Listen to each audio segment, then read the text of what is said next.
A sperm whale clicks somewhere in the dark Caribbean, and another one clicks back.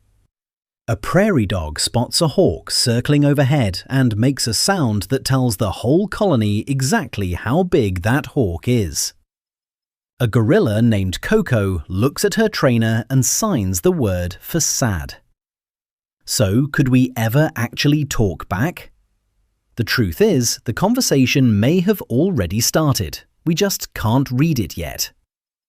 For most of human history, the question of animal language had one default answer: no. Animals make noises. They signal danger or find mates or warn off rivals.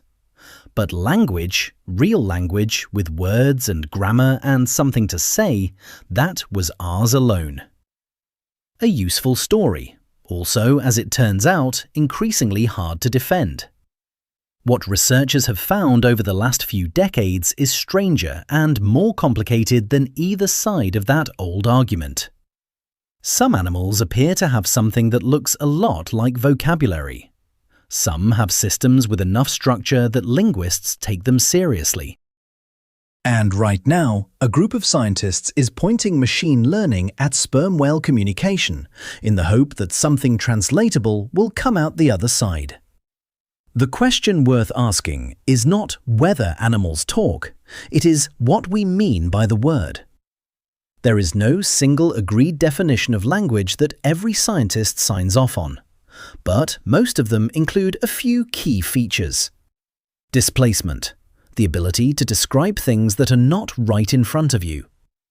Productivity, the ability to combine units to make new meanings you have never expressed before.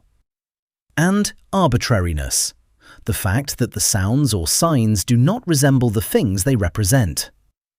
A dog barking is not language by this framework, it is a signal. The distinction matters because signals can be incredibly informative without being language. A smoke alarm tells you something very specific, it is not speaking to you. With that in mind, the most startling case in the animal world might be one you have never heard of. It does not involve a whale or a great ape. It involves a small rodent that lives in burrows on the American prairie. Gunnarson's prairie dogs are the subject of roughly 3 decades of research by a biologist named Kon Slobodchikov at Northern Arizona University. Slobodchikov ran a series of carefully controlled experiments. He sent different humans through prairie dog colonies wearing different colored shirts. Tall people, short people, people carrying objects, people moving quickly. What he found is that the alarm calls the prairie dogs produced were not identical. They varied in ways that tracked the specific characteristics of whatever was approaching. Not just predator type, not just hawk versus coyote. The calls appeared to encode information about size, body shape, color, and speed. Different colored shirts produced measurably different calls. A tall human produced a different call than a short one. When Slobodchikov played back the recordings, prairie dogs responded differently to each, suggesting they were extracting information from the calls, not just reacting to the noise. Slobodchikov has described this as one of the most complex natural communication systems ever documented in an animal. The scientific community is cautious, as it should be. The playback experiments confirm that the calls trigger specific behaviors, but linking the acoustic variations to the described properties is technically difficult. What we can say with confidence is that prairie dog calls carry significantly more structured information than anyone expected when the research began. The question is whether that is vocabulary or something that just looks like vocabulary from the outside. If you could ask one animal one question right now, what would it be? Leave it in the comments. I am genuinely curious where people go with that. Which brings us to a chapter that starts with a promising headline and ends with a cautionary note. In 1967, psychologists Alan and Beatrix Gardner began teaching a chimpanzee named Washoe to communicate using American Sign Language. Washoe eventually learned around 350 signs. She appeared to combine them in novel ways. She reportedly taught some signs to her adopted son without being prompted to. The gardeners believe they were watching genuine language acquisition in a non-human animal for the first time. Around the same time, a researcher named Francine Patterson began working with a gorilla named Coco, eventually building a vocabulary of over 1,000 signs across more than 2 decades of study. Coco appeared to use abstract concepts. She used signs for emotions, for things she had never seen, for events in the past. These results were remarkable. They were also contested in ways that matter. The most significant challenge came from Herbert Terrace at Columbia University. Terrace had his own chimpanzee language project, teaching a chimp named Nim Chimpsky. He published his analysis in 1979, and his conclusion was blunt. When he reviewed the video evidence carefully, what looked like language turned out to be largely imitation and prompting. Nim was not combining signs to express new meanings. He was producing signs that had previously worked to get a reward. His sequences got shorter over time, not longer. He was not acquiring grammar. He was learning which behaviors produced outcomes. Terrace connected this to what scientists call the clever Hans effect, named after a horse in early 20th century Germany that appeared to be able to do arithmetic. Crowds were convinced. An investigation eventually revealed that Hans was reading subtle, involuntary physical cues from the people standing near him. He was not counting, he was watching. The horse was genuinely impressive at the wrong thing. Terrace argued that the ape language experiments were producing the same kind of result, not language. Sophisticated response to social cues, which is real and interesting, but not the same thing. This does not mean the apes were faking it. It means the experimenters, the smartest and most careful people in the room, were unconsciously giving away answers they did not mean to give. It is a deeply uncomfortable finding, and it remains the most serious scientific objection to the ape language literature. The debate is not fully closed, but anyone talking honestly about this field has to put Terrace's analysis on the table. So where does that leave us? It leaves us, as of 2024, staring at the ocean. Project CETI, the Cetacean Translation Initiative, is one of the most ambitious animal communication projects ever attempted. The target is the sperm whale, which has a communication system built out of rapid sequences of clicks called codas. Researchers have known for decades that sperm whales produce these codas in social contexts, that different family groups use different coda repertoires, and that the calls appear to vary based on who is present and what is happening. What the team published in Nature Communications in May 2024 was the first systematic analysis of structural features within the coda system itself.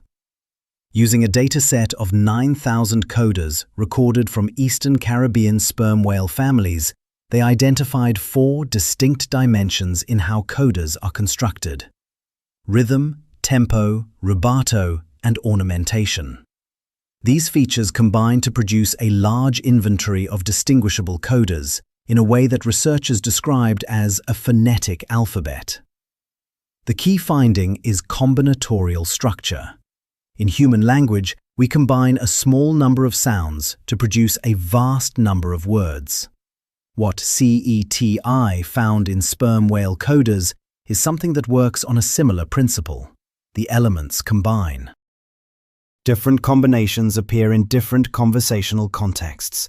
The system is more structured and more flexible than a simple signal library. This does not mean we know what any of it means. The study is explicit about that.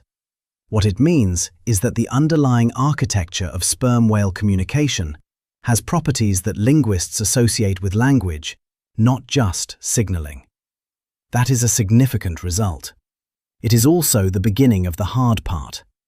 Parallel to the whale work, a non-profit organization called the Earth Species Project is applying large AI models to bioacoustic data across dozens of species. The approach is similar to how language models learned to work with human text, except the input is animal vocalizations. The idea is that if there is structure in the communication, a model trained on enough data might begin to find it, the way large models found patterns in human language without being told what words meant. Earth Species Project has built tools for denoising recordings, classifying vocalizations, and identifying individual animals from their calls. They have worked on Hawaiian crows and beluga whales. Their stated goal, by the end of this decade, is meaningful breakthroughs in understanding what animals are saying. Whether that goal is achievable in that time frame is an open question, but the tools are real and the funding is serious. Here is where the honest answer gets complicated. Even if we cracked the code, even if Project CETI produced a translation algorithm that could map sperm whale codas to English equivalents with reasonable confidence, even if the Earth Species Project trained a model that could listen to any animal and produce something that looked like a transcript, we would still be facing a gap that no technology can fully close. It is the gap between decoding and conversation. Decoding is one direction. It is us learning to read what they are expressing. That is the project. It is valuable and it is genuinely difficult. But conversation is mutual. It requires that they can also understand us, and that there is something they want to communicate in the first place that maps on to the kinds of things we want to know. A sperm whale producing a coda in a social context is almost certainly expressing something real. Whether that something is anything like a thought, an intention, an opinion, is a much harder question. Animal cognition research has pushed back the boundaries of what we assume animals can and cannot represent internally. Elephants show evidence of mirror self-recognition. Dolphins can understand pointing. Ravens can plan for the future. But the jump from cognition to communication is not automatic. The deeper issue is that language evolved in a context. Human language is shaped by the things humans needed to express to each other over hundreds of thousands of years. Property, kinship, plans, promises, dangers that had not happened yet. If sperm whale communication evolved to coordinate deep ocean dives and maintain family cohesion across hundreds of kilometers, the overlap between what they need to say and what we want to hear might be smaller than we hope. That is not a reason to stop. It is a reason to be honest about what success would actually look like. The most likely version of talking to animals is not a conversation. It is a slow, careful, asymmetric process. We learn to listen. We get better at identifying what contexts produce what signals. We build up a picture, like linguists mapping a new human language, except the speakers have no interest in teaching us. At some point, we understand enough to say something back in a way that produces a meaningful response. And that response is probably not going to be a debate about politics or a discussion of philosophy. It is probably going to be something simpler and stranger. A whale noticing that a sound came from an unfamiliar direction and doing something we can predict because of it. The prairie dog encoding the color of your shirt is not trying to talk to you. The sperm whale clicking in the dark is not waiting for a reply. But the fact that their communication has structure, real, detectable structure, means there is something to find. And finding it, even partially, would be one of the more consequential things any generation of scientists has done. We are the species that decided to try. That is not nothing. If this kind of thing keeps you up at night in the best possible way, the channel runs on exactly these questions. Subscribe so you do not miss the next one. There are a lot more animals with things they are not telling us.